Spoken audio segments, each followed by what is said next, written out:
WVTC Radio Detroit. You can find us on Facebook, YouTube, X, and our website, www.wvtcdetroit.com, or download our WVTC app from the Play Store for Android users and the App Store for iPhone users.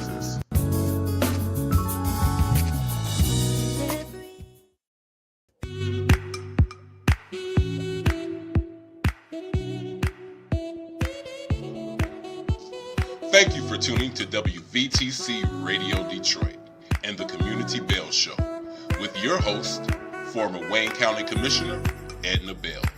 Stay tuned for insightful information Detroiters will find valuable. Text a friend and tell them to watch with you for news you can use. And now, your host, Edna Bell.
Hello. It's Monday at 4 o'clock, so it must be the Community Bell Show. Good afternoon, everyone. We are so happy that you've chosen to join us on the Community Bell Show at the Stellar Award-winning WVTC Radio Detroit.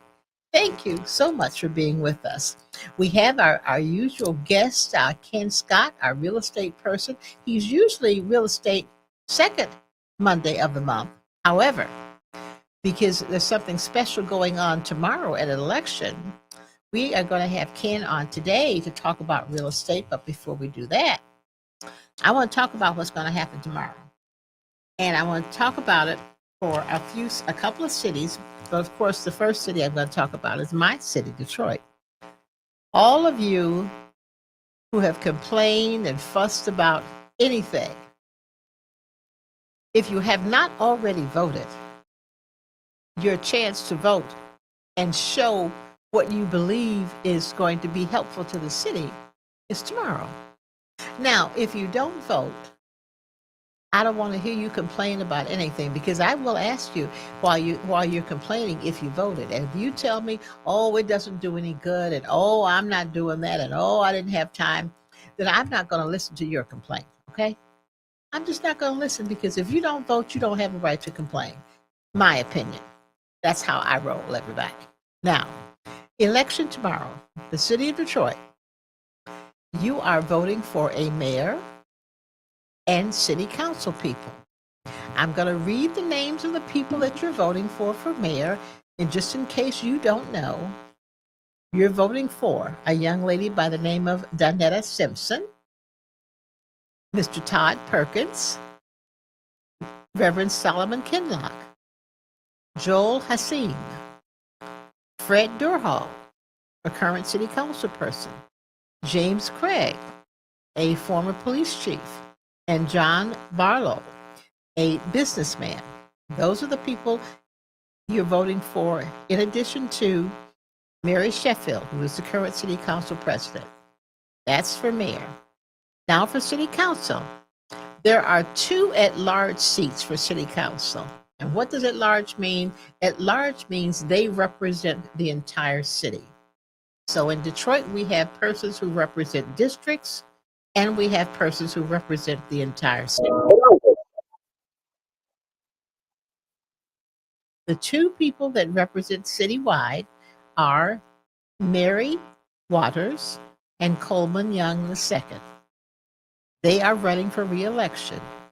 Also running for election to one of those seats are Valerie R. Parker, Gary Hunter, Shakira Lynn Hawkins, James Harris, Janae Ayers, and Levon Adams. Now, those are citywide. There are 3 district seats that are being elected. Now, districts, as you know, the city is broken up into districts, 7 of them, and there are 3 of those districts people running. District 2. Now, District 2 is kind of north central, what I call central Detroit, north central. And that is Palmer Park, Palmer Woods, 8 Mile and Greenfield, and 8 Mile and Livernois and Wyoming and Curtis and Pembroke, Outer Drive, Evergreen, no, not Evergreen, 8 Mile down to probably, I would say probably down to Grand River. But that's District 2. Right now, the council person is Angela Whitfield Calloway. Running in that district for election are Helena Scott and Roy McAllister, who was the former person who represented that district. Helena Scott is a state representative who represents that area. So if you live in Palmer Park, Palmer Woods, Sherwood Forest, Outer Drive, and 7 Mile, 8 Mile, Pembroke, Greenfield, Myers, Schaefer, all of those areas are District 2. Now, District 5 has an election.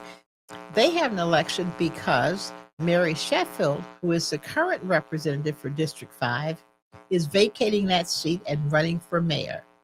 The persons looking to replace her are Michael Stephen Richard, Renetta Miller, Tajana Jackson, Esther Yvette Hollabook, Michael Hart, Willie E. Burton, and George Adams Jr. That's District 5 rather. Now, District 5 is kind of the middle of the city and east. So if you live in the Lafayette Park area, if you live down on Jefferson near Van Dyke, if you live up by Gratiot, over east near West Grand Boulevard, east side, central east side, that is District 5. District 7. Now, District 7 is having an election. That is the west side. District 7 is Aviation Subdivision, Barton McFarland area, Warrendale, Rouge Park area. All of those are District 7. And running in District 7 are Regina Ross, Bobby Johnson, Karen Witzik, and Denzel Anton McCampbell. Those are the races for Detroit. Please go vote. You know, the last time we had a primary, only 16% of us voted. We should all be ashamed. But those people who didn't vote are the ones who should be most ashamed. Please vote. It's so easy. You had early voting for the last 2 weeks. You can vote if you're not registered. You can go register and vote on the same day. So if you forgot to register, you can go in tomorrow to a voting location with your driver's license or your state ID, and you can vote. It's so easy. Please do that. Polls are open from 7 o'clock in the morning till 8 o'clock at night, all day. So if you work afternoons, you got time in the morning, you can go vote. If you work midnights, you can go in the afternoon. If you work during a regular day shift, you can go in the evening or before you go to work in the morning. Please go vote. It is so important. It's so important to all of us, our children. If you will probably know that you saw something in the last week or so about a curfew that's being established for children. And if the parents are complicit in those children not being at home when the curfew is on, parents have to pay a large fine, $250. Now, the fine hasn't changed for 40 years. It's probably time for it to go up. But you're responsible for those babies. You brought them here. You're responsible for them. I don't care if you like them or not. I know, and that's something you don't like your babies. That's I know, but you're responsible for them. If baby daddy's not around, you're still responsible. If baby mama's not around, you're still responsible. Somebody has to look after these babies. Too many babies are out getting hurt at times when they shouldn't be out in the first place. And I know some of you will remember what happened when we were young, and I know you think that's centuries ago, but it's not that long ago. The street light was our indicator. When the street light started flickering, you better be on the porch by the time it came on full force. Street lights were the indicator that you needed to be home. That should be the same as it is now. You need to be at home. We need to make sure the babies are at home. Because they're at home, at least you have some kind of control. And I know you say, but babies are getting shot in their house. But they're getting shot by the ones that are out in the streets who shouldn't be in the streets. So parents, if you've got some that you don't know where they are, check yourself and check them. Go back to the streetlight rule. You had to be on your porch when the streetlight came on. And if you weren't there, Miss Mary told on you, and Miss Johnny told on you. Somebody told on you. So we need to go back to that. We need to have some more Miss Marys and Miss Johnnies and Miss Mitchells on the front porches that saw everything that went on and told your mother before you got home what you had done. So please, parents, I know you can't afford $250 for a ticket. I just know you can't. So don't have to be put in that position. Now, if you're having an issue paying the $250, well, you can go to counseling. And there's somebody who, mothers and fathers need to be at home as well. Somebody just said, Dwight Harris just said, mamas and daddies, y'all need to be home. If you're not home, you don't know where the babies are because you're not there. So you need to have yourself at home so that you can supervise those babies. Thanks, Dwight. We love you. We hope you're getting better. Cheers coming from all the staff here. But believe me, it's important. And it's not punitive. It's helpful. We want to save these babies. We want to save these babies. We need these babies. We need them for our future. So we need to work hard to protect them and to save them. Even if you have slip up and the kid isn't at home when they're supposed to, and the police come and give you a ticket, well, you still have a chance to redeem yourself because you can go through counseling. You can go through the counseling with the chief of police, with Chief Judge Bill McConnell, They will help you. But you got to take the first step. You're the adult in the house. I know sometimes you don't feel like it, but you're the adult in the house. Act like it. Act like you the mama and you the daddy. Okay? So I'm gonna leave the curfew alone for now, but we may have to come back to that. Let me get back to my election stuff, okay? Now, Detroit isn't the only one having an election tomorrow. There's an election going on in Southfield for mayor. 3 people running: Brian Foster, Sylvia Jordan, and the current mayor Kenzo Siver. Kenzo and Siver are running for mayor in Southfield. And just so that you also know, for city council, Adrian Austin, Marcus Bowman, William Parker Jr., and Sino Thurkel. And anyone who was voting at precinct number 25 and 26, do know that school, Stevenson School, will not be where you vote. So if you vote in precinct 25 and 26, go to Bernie. And Bernie Middle School is at 27225 Evergreen Road. 27225 Evergreen Road.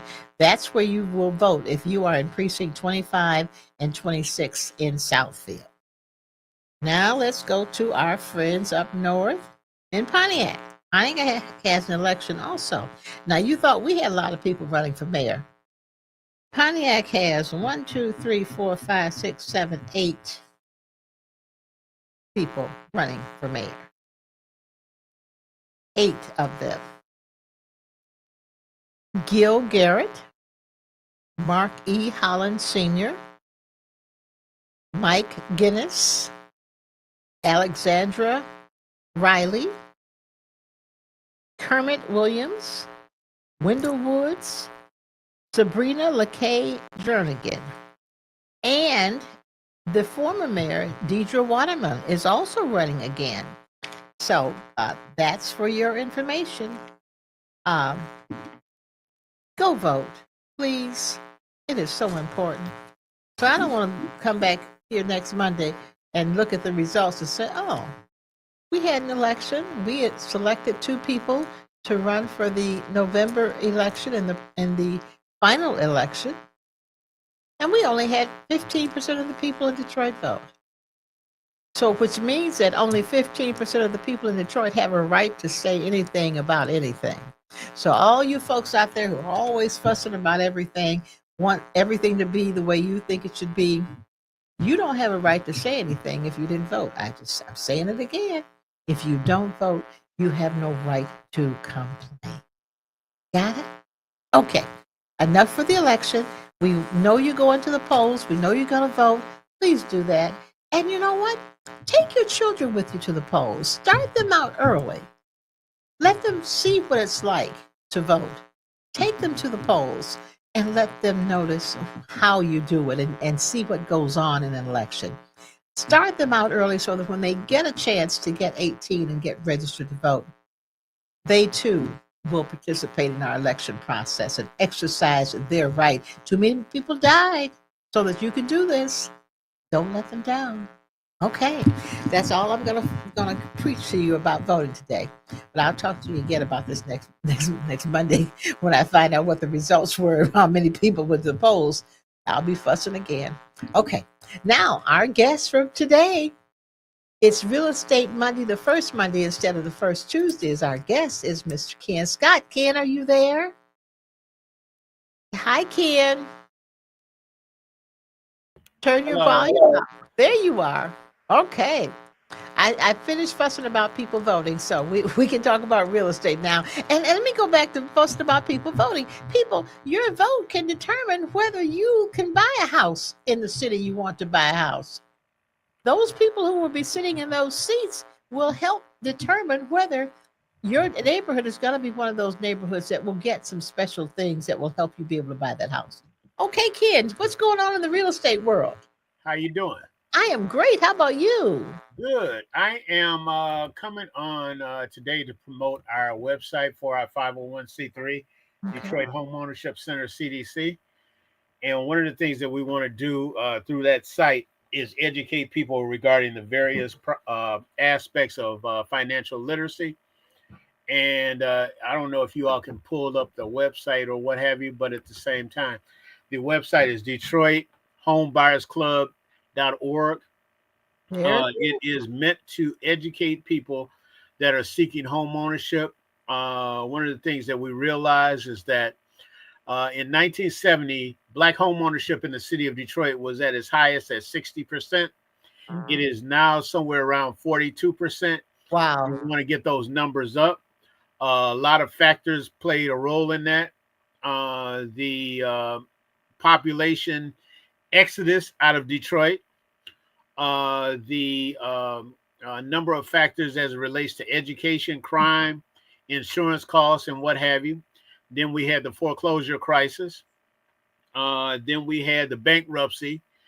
Then we had a number of homes that were demolished, whether they were meant to be demolished or whether they were demolished prematurely. We want to make sure that our home ownership rate is somewhere up and beyond 50 to 55% at some point in time in the next 5 years. And what we're trying to do is induce that as much as possible. The Detroit Home Buyers Club is meant to do that. For those of you that have never heard of Detroit Home Buyers Club, we want to make sure that, and our logo is where preparation meets opportunity, meaning that if you have never gathered your documents, if you've never started a checking account, if you've never started budgeting classes, if you've never known what mortgages apply to your particular situation or are unique to your situation, as well as the down payment assistance programs that are in the areas that you want to buy a home, we want to make you privy to that. And we do that on every third Saturday of the month. In this month, it would be Saturday, August 16th from 9:30 to 1 o'clock. And we want to make sure that as many people are there as possible so we can increase Black home ownership throughout the city of Detroit. Our premise is to create and increase Black home ownership in the city of Detroit.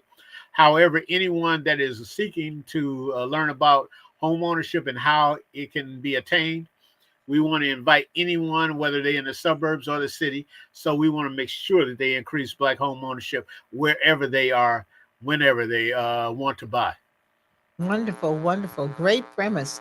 Now, we're going to increase Black home ownership or just home ownership, period, in the city of Detroit. How are we going to do that? How are we going to do that? We're going to educate people about, like I stated, what it takes to prepare financially, more so than anything else. You can look on a number of sites and find homes, but at the same time, if you're not prepared to buy them and everything, that opportunity may surpass you. So, our goal is to get you a pre-approval letter from one of the financial institutions that we deal with. And we have about 25 financial institutions that we deal with. Most of them are banks. Some of them are credit unions.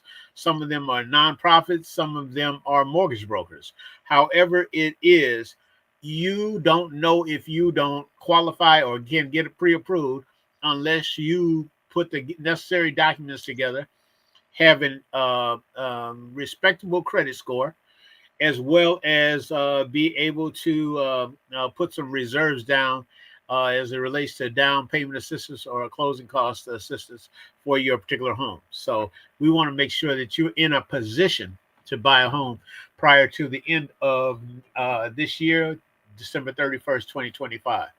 What's a respectable credit score? A respectable credit score is one in which one person or the persons that are buying the home have paid their bills on time and is documented through the payments that they've made to their respective creditors. I know what that is. I want to know what the number is. No. The number is fleeting in the sense that there are programs that will allow 580 credit score, and then there are some that are 620, 640, whatever the case may be. We've been unfortunately under the thought process through Pookie and Ray Ray that you had to have a 700 credit score. That is not the case and everything. If That's that what was the I want case to and hear you everything, say. home ownership would have been well beyond some of our means. But at Yes. the same time, if you paid your bills on time for the last 12 to 24 months, then you are a candidate for home ownership. I can find you a mortgage, and I'm pretty sure a number of other entities can find you a mortgage if you paid your bills on time for 12 to 24 months or beyond. But we're talking somewhere from 580 to and up. And up. Okay. Okay. That's And it also, like I said, it depends on the achievable. program. It Yep. depends on the mortgage. It depends on the entity in which you're applying, because your situation is unique, and so are the mortgages and down payment assistance programs that are out there as well. Would you say that the lower your, let's say if your credit score is somewhere around 580 to 600, your interest rate is going to be higher? Not necessarily. Okay. Not necessarily, because there are institutions that are out there that work with individuals such as that have a 580, 600 credit score. Liberty Bank has 600 credit score. 580 is credit score that is approved by FHA.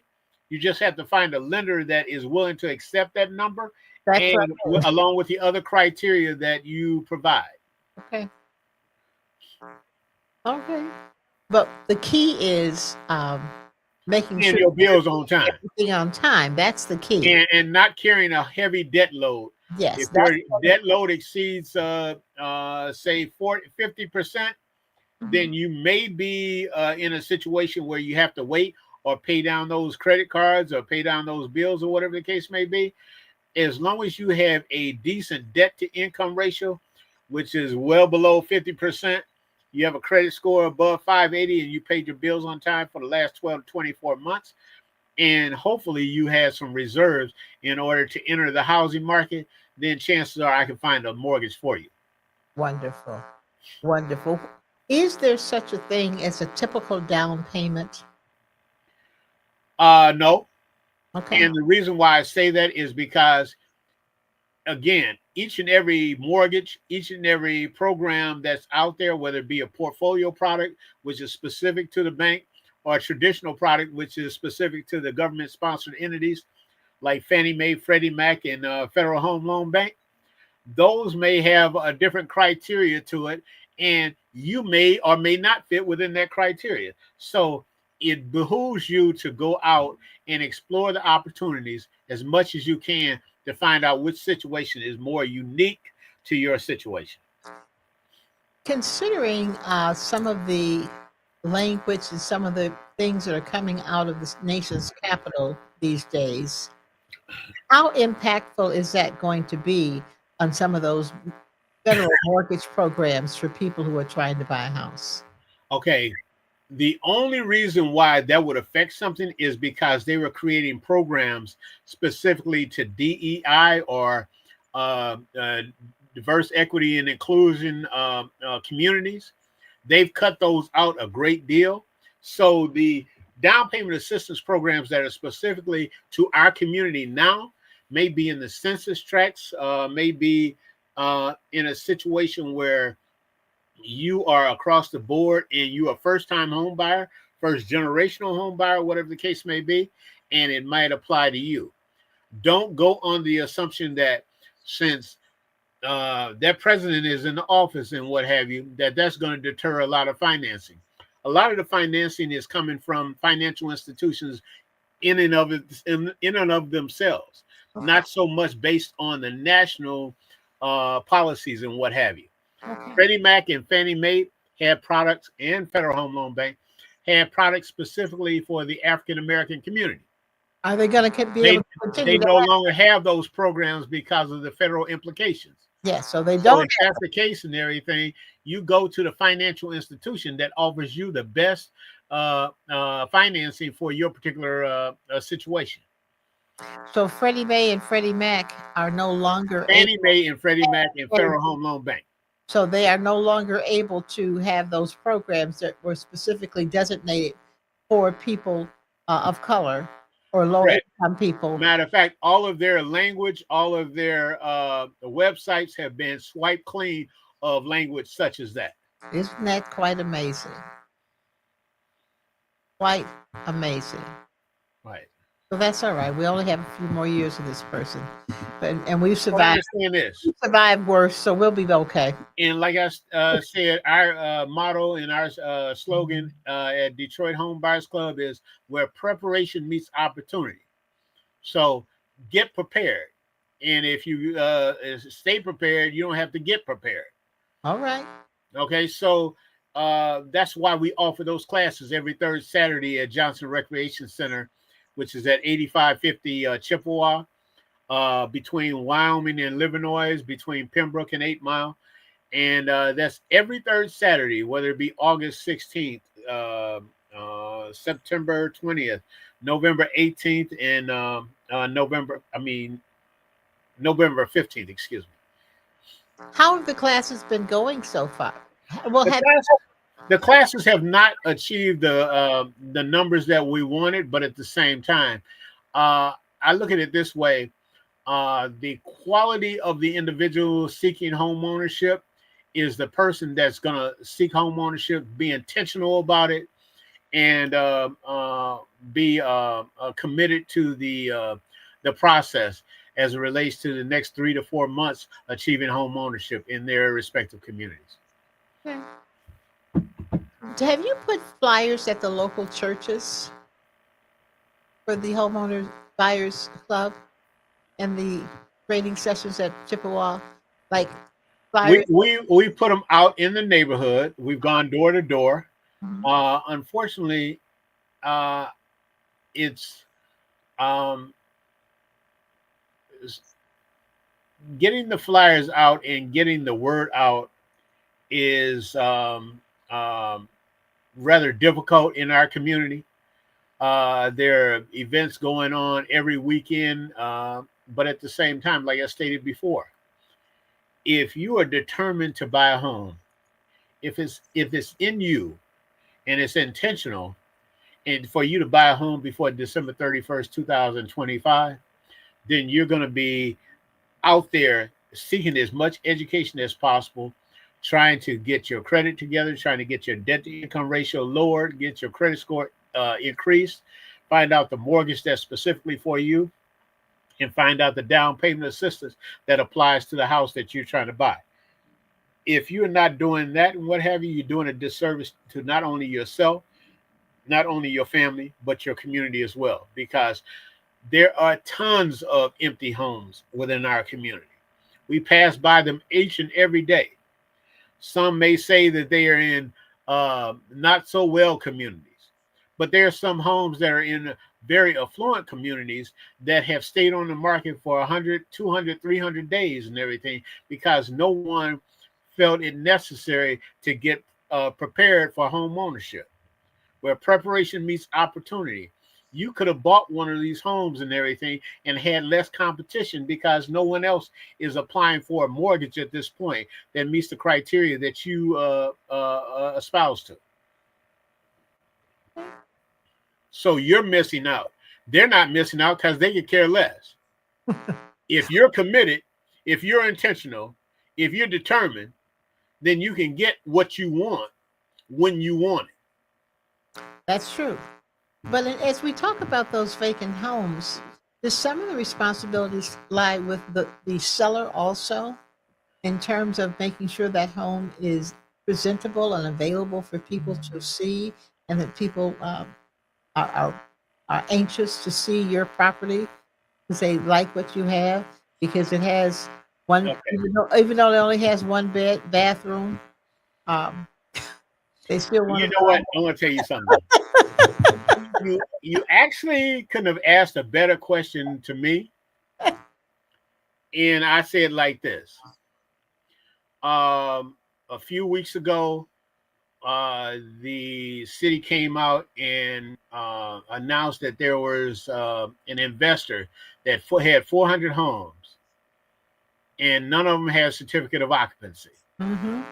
Mm-hmm. And A yep, lot of those individuals were displaced, or they are waiting on repairs for those homes. I saw that. Uh-huh.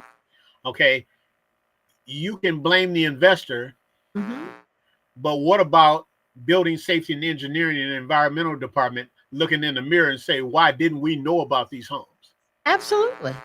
Well, wait a minute. Why didn't wait, How- hold on. No, You no, got no, me no, on no, you no, got me no, on a whole no, different no, tangent now. no, You got me on a whole different tangent now.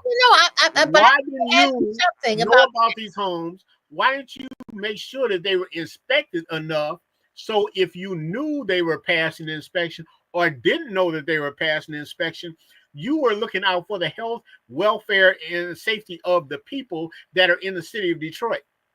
I agree. My question is, well, how did they close them down if they didn't know the homes were unoccupiable? Understand this. Who closed them down? Hold on, listen to me though. I'm just This asking was who closed them down. the city did, the building safety and engineering did No, after the fact. After the fact. after But what? hold on for a second. After what This fact? was the one investor Yeah, that had over 400 homes. yeah. Okay. There are thousands of homes under number of several investors Mhm.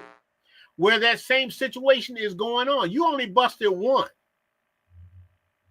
How many So inspectors first do and we have? foremost, Do we there need should more be inspectors? there should be a mandatory pre-sale inspection that lets the person know that the house is not up to standards, building code standards, as it relates to structural, mechanical, which is plumbing, electrical, and HVAC, or heating, ventilation, and cooling, and that they must achieve a certificate of approval as opposed to a certificate of occupancy when you're renting.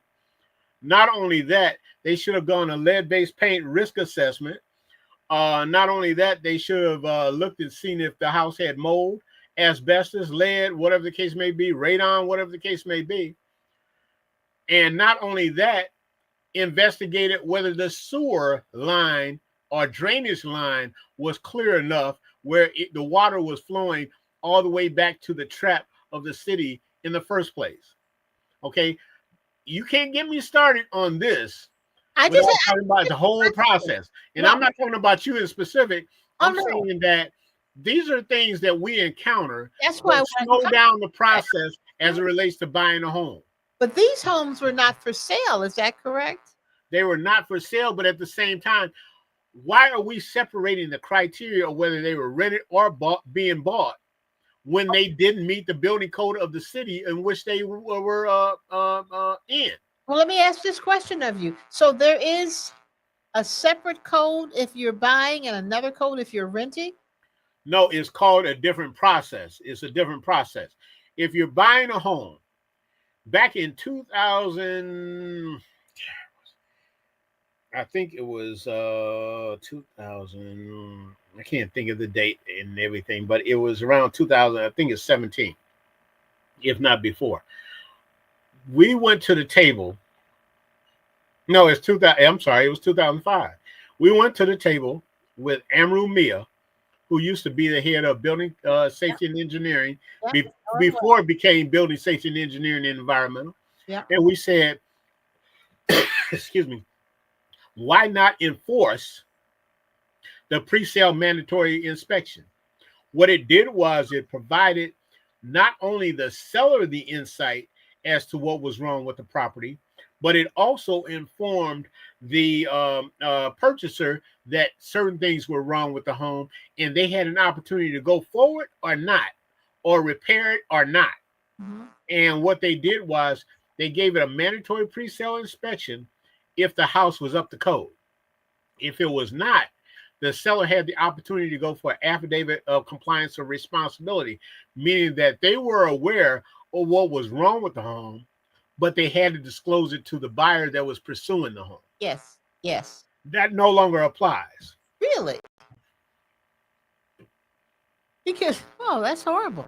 So So when a person buys a home now, let me ask you. they don't know what the expenses are after the fact. They don't know if the drain line is clear. They don't know if the plumbing is up to par. They don't know if the electrical is up to par. They don't know if the furnace is attached properly or if it's stolen or whatever the case may be. That's a whole different aspect. They don't know if it's structurally sound. Whose responsibility is that? The real estate person, the seller, the buyer, the broker, the inspector? Who's responsible for that? Okay. I've approached building safety and engineering and environmental about this. I think it's their responsibility. Okay. Because if I go to any other municipality around the surrounding cities of Detroit, which is, I don't know about Highland Park, Hamtramck, because they're in the interior. But if I go to Oak Park, Southfield, Redford, Warren, Sterling Heights, Warren, all those areas have a mandatory pre-sale inspection, and you must have a certificate of occupancy. We're the largest city that says we don't need one. Why? That's what the executive director said. When? Recently? A few months ago. Really? Well, okay, so the new mayor hopefully will correct that policy and make sure that we have the person in charge that's going to run building safety and engineering and make sure that the houses are up to code, or at least that the consumer has the knowledge in order to make an educated decision about buying the home. Oh, absolutely. Let me ask a question. Do you know if we have enough inspectors to They inspect? say we don't have enough inspectors. If you had enough fines, hold on. If you had enough fines, I'm gonna cut your mic off if you'll let me finish my question. One last thing. If you had enough properties that were being fined, you can equip them. Let me cut your mic off. Go ahead. You're gonna let me ask my question. Yes, ma'am. The question is, does that process hold true for rental and purchasing of properties? So rental properties and purchasing properties, it has the same process of inspection? It should be, and I will tell you why. Oh, I know it should be, but doesn't it? Yes, it should. It should, but does it? It does. It does. Okay. And let me tell you why. Okay. If you read in the guidelines of building safety and engineering and environmental, it says protecting the resident of the city of Detroit as health, safety, and welfare of that person. That means that you inspect that property to make sure that it's not harmful to the person that rents it or buys it or does anything else to it.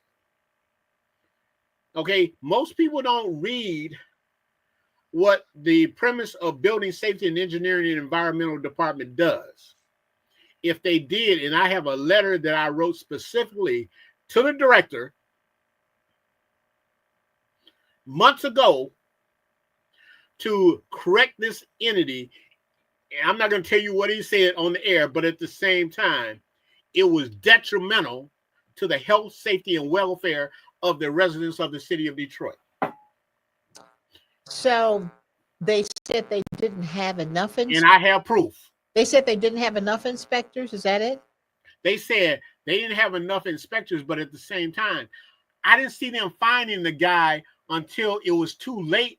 The one that invested in 400 properties and were renting them out. Mm-hmm. It was environmentally unsafe. Yes, absolutely. But at the same time, you want to blame him after the fact. Okay. I just want to know. Excuse my language, but that's ass backwards. Do we need to push for more inspectors? Because we need to push for. We need to budget. We need to budget on the city council table. Yeah. To have more inspectors out there correcting this bad practice. I think that's just what I just said.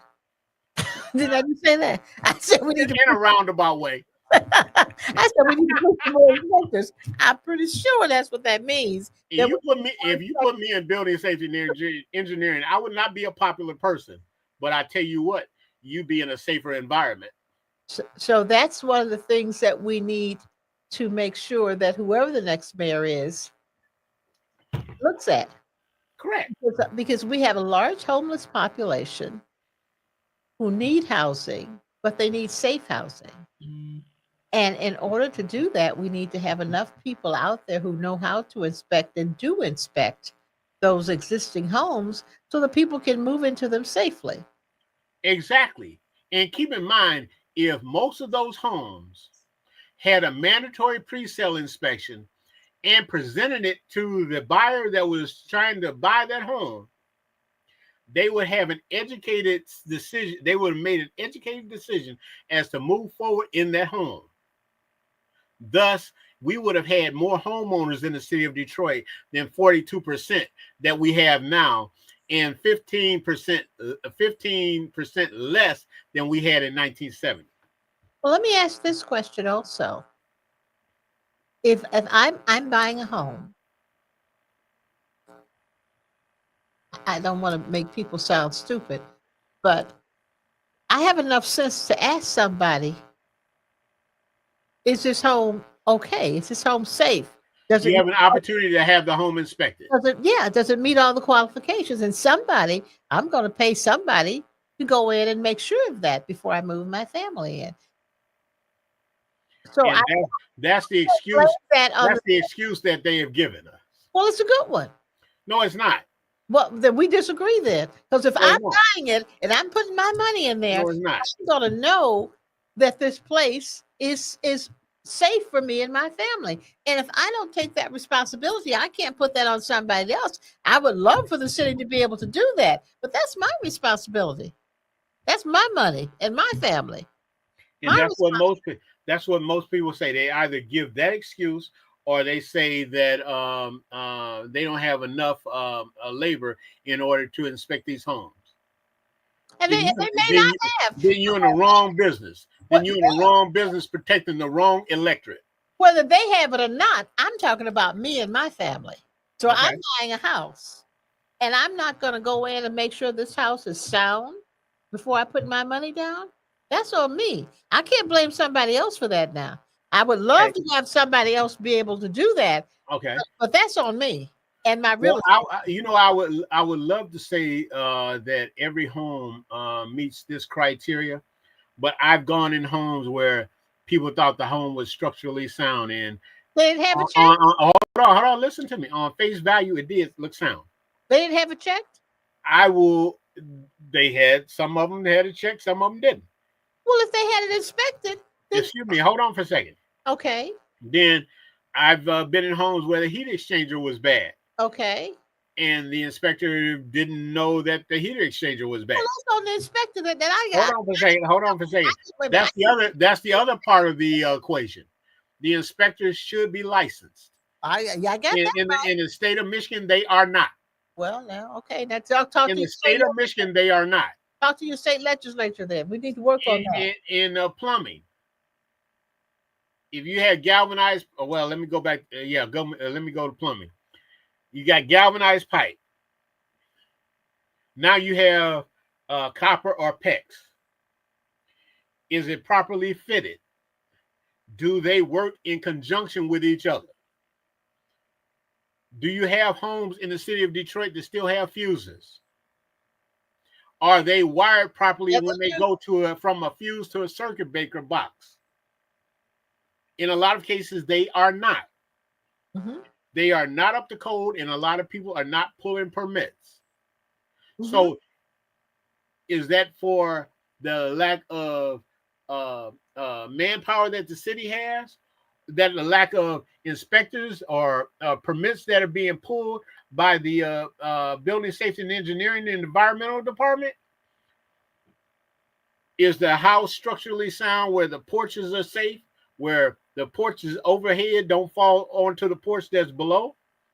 Or the tuck pointing is not done in the base of the porch, and before you know it, during wintertime and everything, all the sand and the bricks come apart and what have you, and you're on a false foundation, then your driveway is falling apart and what have you. Understand this. We cover those things in our class so people know what to look out for. Excellent. We give them an inspection sheet so they don't have to have an inspector right on hand when they're looking at the property. But at least they know what's catching the person's eye. That's what I'm talking about. There's some personal responsibility that goes on here. And those black spots on the basement wall and the upper rooms and everything, where you get like a Chinese checkerboard, and you think it's somebody playing dot to dot, Chinese checkers and everything, that's mold. Yes. And see, that's what I'm talking about, personal responsibility. If you're spending your money and you're going to put your family in there, you have responsibility. You home buyer, But understand this. Ability to make Think about this. Safe. You're thinking about them being educated. No, I'm not. On their first purchase. No, I'm not. Okay. A lot of Detroiters, and I'm not putting the blame on a lot of Detroiters, but at the same time, our literacy rate is high in the city of Detroit. Okay, we got a lot more to talk about. So I'll go on that rate. But at the same time, when you got people that can't read that, but they're looking for a home and everything, and they don't attend our classes, they don't know what to look out for. About that next month, you and I are going to talk about that. What about what? About all of that folks who can't read and too stupid to know what they're buying. That's what you just said to me. Now that's what it sounded like to me. I didn't say that all were, and I didn't say that home buyers were. I said there is some degree of lack of education where if they had attended the class, they would have been educated on some of the process. I like that. So we're going to end on that. Their realtor should help them. Their inspector should help them, and a number of other factors. Thank you. Everybody, this has been Ken Scott and I talking about home ownership and what people ought to know about that home ownership and what Detroit Home Buyers Club, August 16th, Saturday, August 16th. August 15th. And I may have to go over there. Am I in town? If not, because I'd have to go have this conversation. You're always out of town. Continue with that. See, visit our website and we will educate you on the process. Visit our website, visit our classes every third Saturday of the month until the end of the year, and we will educate you on the process. Third Saturdays of the month. Ken Scott, thank you. We got a lot more. We're gonna have to talk about this a whole lot more because we have some disagreement, but we're gonna take care of this. Because we can't solve everything in an hour. Maybe hour and a half. Yeah, keep dreaming. Thank you, Ken. Bye. Okay, thanks everybody for joining the Community Bell Show today. You've heard from Ken Scott, DetroitHomeBuyers.org. Home Buyers Club. www.DetroitHomeBuyersClub.org.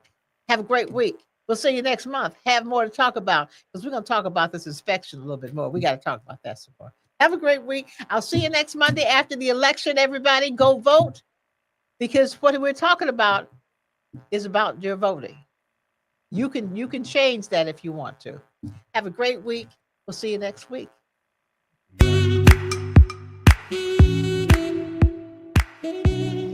Thank you for listening to Community Bell with your host, former Wayne County Commissioner Edna Bell.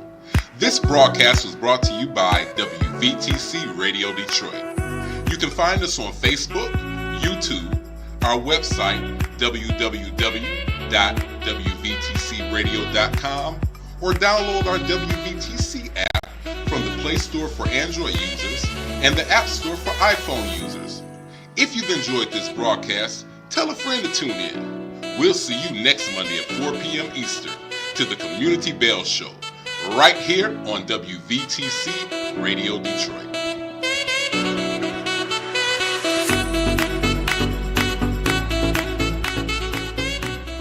Hey there, Dorian Ellis, Elmar's Furs, coming on to tell you a little bit about our summer layaway. Yes, the season is over for fur coats. It's now the summer. Put your coat in the layaway, 30% down, right here at Elmar's Furs. Have 6 months to get it out. By the time you get it out, it'll be time to wear it. Right here, Elmar's Furs, 13661 West 11 Mile Road. Summer layaway is happening right now, 30% down. Don't miss it. See you there.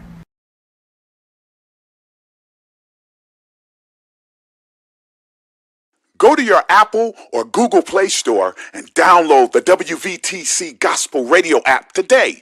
You can also say, Alexa, play WVTC Radio Skills. Would you like to play WVTC Radio Network? Absolutely. Download it today. You're listening to WVTC Gospel Radio Detroit, and we're flowing in the Spirit.